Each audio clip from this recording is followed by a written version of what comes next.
The house was unusually quiet that evening. Not the peaceful kind of quiet, the kind that makes you notice every little sound: the hum of the refrigerator, the faint ticking of the kitchen clock, the creak of the wooden floorboards.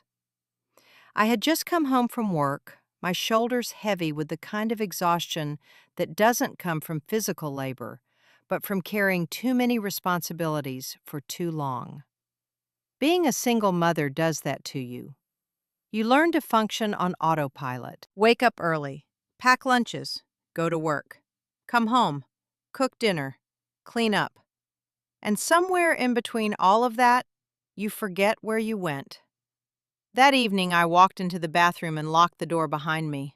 It was one of the few places in the house where I could get a moment of quiet.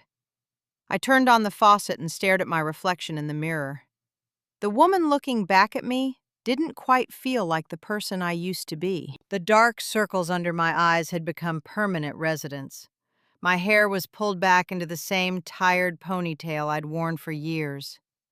My face carried a softness that only comes from years of putting yourself last. I barely recognized myself. Then I heard their voices. My kids. They were in the hallway just outside the bathroom door. At first, I didn't think much of it. Kids talk all the time, usually about school, friends, or whatever new trend is spreading through their classrooms. But then I heard my daughter say something that made my hand freeze on the sink. She literally has nothing going on in her life. There was a pause. My son chuckled softly. Yeah, Mom has no life. The words slipped through the bathroom door like cold air. I stopped breathing for a moment. They didn't know I was standing just a few feet away. They didn't know I could hear every word. And something about the casual way they said it, the way they laughed afterward, made it hurt more than I expected. I stood there in silence, staring at my reflection again. Mom has no life. The phrase echoed in my head like a quiet accusation. I wanted to open the door immediately.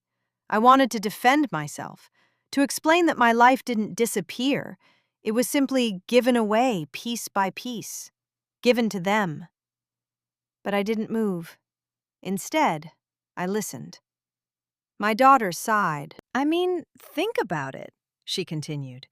She goes to work, comes home, makes dinner, and then just watches TV or cleans something. My son replied, Yeah, she doesn't have friends or hobbies or anything. Their voices weren't cruel. They weren't trying to hurt me. They were just observing. And that somehow made it worse, because they were right. When was the last time I had gone out with friends? I couldn't remember. When was the last time I had done something just for myself? Not for work, not for the kids, not for responsibilities, just for me. The answer was buried somewhere years ago. I leaned against the bathroom counter, suddenly feeling a heaviness in my chest. There was a time when my life looked completely different. Before the divorce, before the bills stacked up, before I became the only adult responsible for everything. I used to paint, not professionally, but passionately. My apartment walls used to be covered with canvases filled with color: bright blues, soft yellows, deep reds that seemed to glow under the light. Painting made me feel alive. But somewhere along the way, the brushes were packed away, the canvases disappeared, and my world slowly became smaller. Work, home, kids, repeat. Outside the door, my daughter laughed again. I mean, when we move out one day, what is she even going to do? My son paused before answering. I don't know. Then he said something that hit deeper than the first comment. Honestly, I think Mom just exists for us. Just exists for us. I felt my throat tighten. Not because they were ungrateful, but because, in a strange way, they were describing exactly what had happened. Somewhere along the road of motherhood, I stopped being a person with dreams, interests, and passions. I became a role, a provider, a caretaker, a problem solver, but not a person. I turned off the faucet and stood there for a long moment, letting the silence settle back into the hallway. My kids eventually walked away, their footsteps fading into the living room, and I was left alone in the bathroom, alone with the echo of their words. Mom has no life. I looked at myself one more time in the mirror, and for the first time in years, I asked myself a question I had been avoiding. When did I disappear? I stayed in the bathroom longer than I needed to, not because I had anything left to do in there, but because stepping out meant pretending everything was normal. And suddenly, it didn't feel normal anymore. The words I had just heard kept circling in my mind. Mom has no life. At first, they felt like an insult, but the more I stood there thinking about it, the more they felt like a truth I had been quietly avoiding. I took a deep breath and opened the bathroom door. The hallway lights were warm and soft, casting long shadows across the floor. From the living room, I could hear the television playing some reality show my kids loved. Their laughter floated down the hallway. It was light, carefree, the kind of laughter that only exists when someone else is carrying the weight of the world for you. I walked slowly toward the kitchen, trying to shake the strange heaviness in my chest. On the counter sat the dishes from dinner, still waiting to be washed.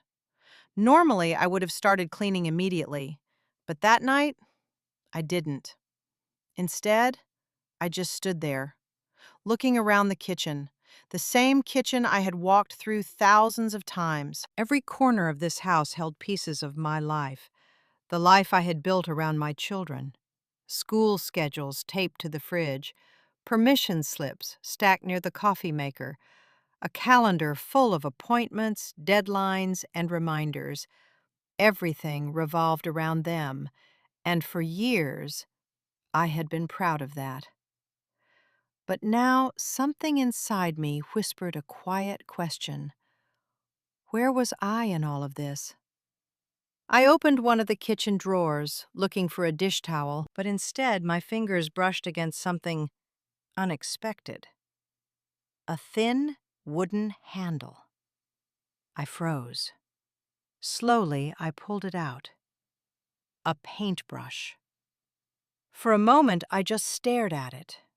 The bristles were stiff, slightly frayed at the edges, with dried streaks of blue paint clinging to them.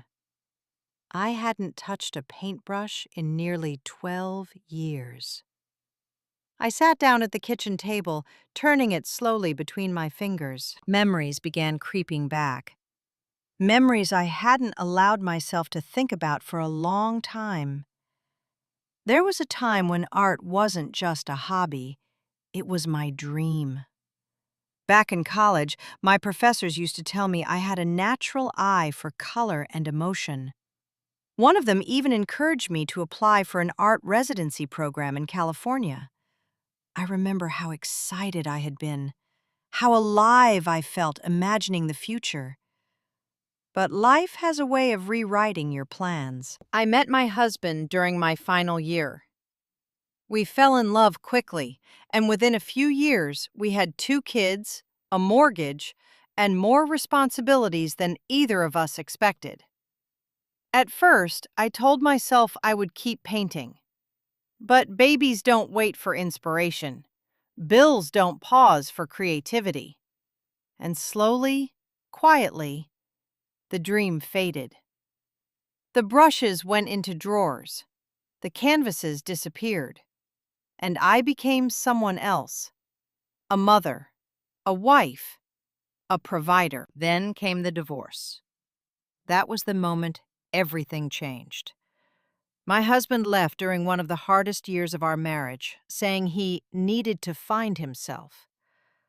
I remember standing in the doorway after he walked out, holding a crying toddler while our older child clung to my leg. In that moment, I realized something terrifying. There was no backup plan. There was no one else to carry the load. Everything depended on me. So I worked harder. I stopped thinking about dreams. Dreams were luxuries. What mattered was stability. What mattered was making sure my kids never felt the chaos I was trying so hard to contain. And for years, that was enough. Seeing them happy, seeing them grow, seeing them safe. That became my purpose. But tonight, sitting at the kitchen table with an old paintbrush in my hand, something shifted. Because for the first time in years, I saw my life through someone else's eyes, through my children's eyes. To them, I wasn't a woman who sacrificed dreams. I wasn't someone who had fought quietly through years of exhaustion and responsibility. To them, I was just someone who existed in the background, someone whose life seemed small, predictable, empty. And I realized something that made my chest tighten. If I disappeared tomorrow, what would they remember about me? Would they remember a woman who once loved painting? Would they know I had dreams before life demanded something different? Or would they only remember the version of me who cooked dinner and paid bills? The thought unsettled me more than I expected. Because maybe my kids weren't wrong. Maybe somewhere along the way, I had stopped living. I looked down at the paintbrush again. The wood felt warm in my hand, like it still remembered me. And for the first time in years, a small idea began to form in my mind. Not a big dramatic plan, just a quiet thought. What if it wasn't too late? What if the life I had buried all those years ago was still waiting somewhere? I sat there in the quiet kitchen, listening to the distant sound of my kids laughing in the living room. And for the first time in a very long time, I felt something I hadn't felt in years: curiosity. That night, after my kids went to bed, the house finally fell into silence, the kind of silence that usually meant the day was over.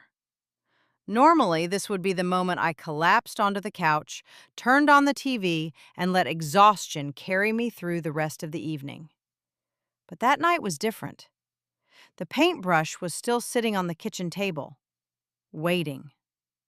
I stood there for a long moment, staring at it like it was a doorway to a version of myself I had forgotten existed. Then, almost without thinking, I opened the small storage closet in the hallway. The same closet I had ignored for years. Boxes were stacked on top of each other, filled with things from different chapters of my life. Old photo albums, holiday decorations, forgotten memories. I began moving things aside until I found a flat cardboard box tucked into the back corner. My heart started beating a little faster as I pulled it out. I knew exactly what was inside. Slowly, I lifted the lid, and there they were, my old paints, my brushes, a few blank canvases. For a moment, I just stood there looking at them, almost afraid to touch them. It felt like opening a time capsule, a piece of the person I used to be. I carried the box to the kitchen table and sat down. The house was quiet. My kids were asleep down the hall. And for the first time in years, I had a moment that belonged only to me. I poured a little water into a cup and picked up the paintbrush. My hand felt awkward at first, rusty, like a muscle that hadn't been used in years. But when the brush finally touched the canvas, something inside me woke up. The first strokes were hesitant, simple, just a few soft lines of color. But as the minutes passed, the hesitation faded. My hand began moving more freely. My mind became quiet. And for the first time in what felt like forever, I felt completely present. Not worrying about bills, not planning tomorrow's meals, not thinking about work, just painting. When I finally looked up at the clock, nearly 2 hours had passed. I hadn't even noticed. A small laugh escaped my lips. I couldn't remember the last time time had moved like that. The painting itself wasn't perfect, not even close, but it didn't matter. Because something more important had happened. For the first time in years, I didn't feel like someone who simply existed. I felt like someone who was alive. Over the next few weeks, something quietly began to change. Every night after my kids went to bed, I returned to the kitchen table. The canvases slowly started to fill with color again. At first, it was just a private ritual, something I did for myself. But then one Saturday afternoon, everything shifted. I had left one of my paintings leaning against the wall in the living room while it dried. I didn't think much about it until I heard my daughter's voice. "Mom?" There was curiosity in her tone. I walked into the living room and saw both of my kids standing in front of the painting. My daughter tilted her head slightly. "You made this?" For a second, I felt oddly nervous, like a teenager waiting for a teacher's reaction to a school project. "Yeah," I said quietly. "I used to paint a lot, a long time ago." My son stepped closer to the canvas. "This is actually really good." The surprise in his voice made me smile a little. My daughter looked back at me. "Why did you stop?" The question hung in the air for a moment. There were 100 complicated answers I could have given. Sacrifice, responsibility, life. But instead, I simply shrugged. "I guess I got busy being your mom." They both went quiet for a moment. Then my daughter said something that caught me completely off guard. "You should keep doing it." My son nodded in agreement. "Yeah, it's cool." I laughed softly, not because the moment was funny, but because it felt strangely healing. For years, I had believed that giving everything to my kids meant losing the rest of myself. But maybe that wasn't true. Maybe being a mother didn't mean disappearing. Maybe it just meant learning how to hold on to the pieces of yourself that still mattered. That night, after everyone went to bed, I stood in front of the mirror again. The same mirror I had looked into weeks earlier in the bathroom. But the woman staring back at me felt different. The dark circles were still there. The responsibilities hadn't magically disappeared. Life was still messy and demanding, but something had changed. The woman in the mirror wasn't someone who had no life. She was someone who had simply forgotten parts of it, and now she was remembering. I walked back to the kitchen table and picked up my paintbrush again, this time with confidence, because I finally understood something I wish I had realized years ago. Being a mother doesn't mean the rest of your life is over. It just means your story has more chapters. And sometimes, all it takes to begin the next one is remembering who you were before the world asked you to be everything for everyone else. And maybe, just maybe, my kids were right about one thing. For a while, I had no life. But now I was finally starting to live again.